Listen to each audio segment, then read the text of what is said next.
time of World War One, Hitler kind of came, and that's when he made his name. And this happened a lot to do with the fact that Germany had a really bad taste in its mouth. A majority of the people weren't very happy with how the war ended, and that the country kind of like gave up when they thought that they still had a chance. And this set in motion a lot of like shift in political ideals and just changed a lot within the country itself. And that's kind of when Hitler rose to power and kind of made a name for himself. And like the purpose of my speech is to kind of just inform you on some things that many people don't really know, and that I found out, and I was very interested in it, and it just kind of sparked me, and that's why I wanted to give this speech on some interesting things about Hitler. So most people don't really know, but he actually did play a role like far beyond like the war and like all the other acts. And like there's a lot of morality when it comes to this, just because of how gruesome his acts were. And like I'm not here to convince you that he's a good person or that he's a figure that we should all like emulate. I'm just here to inform you on what things he has done that people don't know.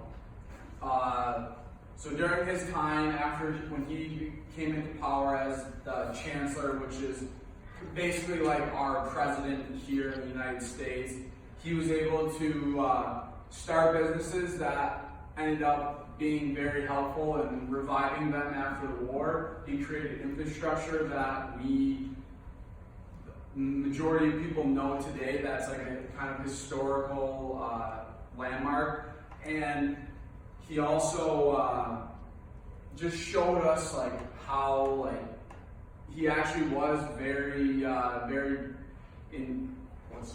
he really took the time and was very paranoid and made sure that things were done right, and that's what led to him surviving so long, and eventually like he was the only person that was able to kill himself.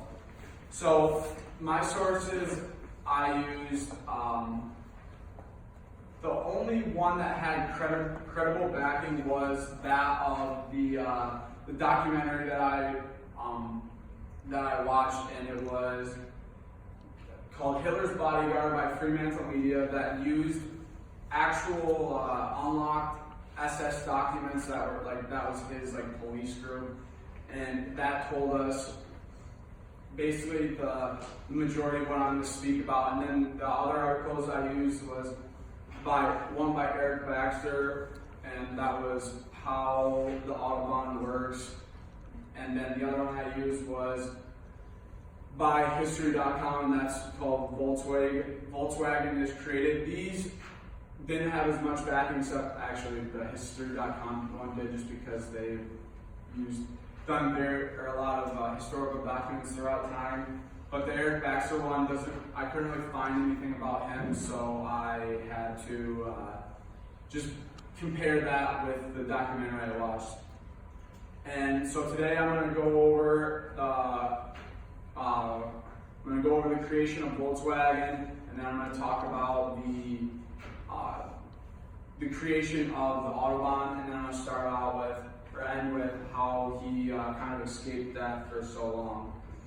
So Volkswagen, cars at this time were very big in Germany. Everyone wanted to have one. Everyone really couldn't afford to buy one because the economy was doing so poor. And Hitler used this as a great tactic to increase his popularity and kind of promote himself and rise through the ranks a little bit. And he was very, very interested in cars at this time, so he got together with a couple doctors actually, and they created the brand Volkswagen. And Volkswagen actually is translated to the people's car. So he was trying to create a cheap, affordable car that was able to be purchased by the masses of Germany. This actually was very helpful in the revival of Germany, because after the war,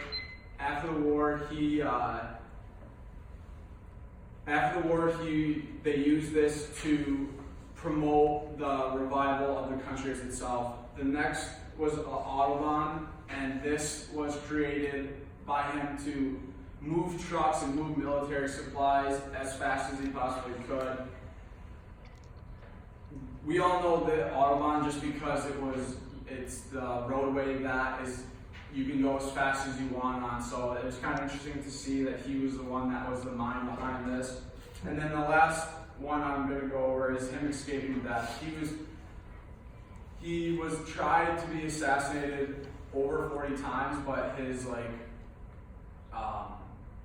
paranoia and his preparing and all the elements that he added to his cars and his planes, like he had bomb-proof underbellies of cars. He had bulletproof glass on all his cars. He had bulletproof windows in his planes and had an ejection seat with a parachute on his plane. And it was all in an attempt to kind of promote or just secure his safe travels. And it was really interesting to see how all of that kept him safe through all those times of assassination. And the fact that he was only able to die when he committed suicide when he was surrounded in Berlin.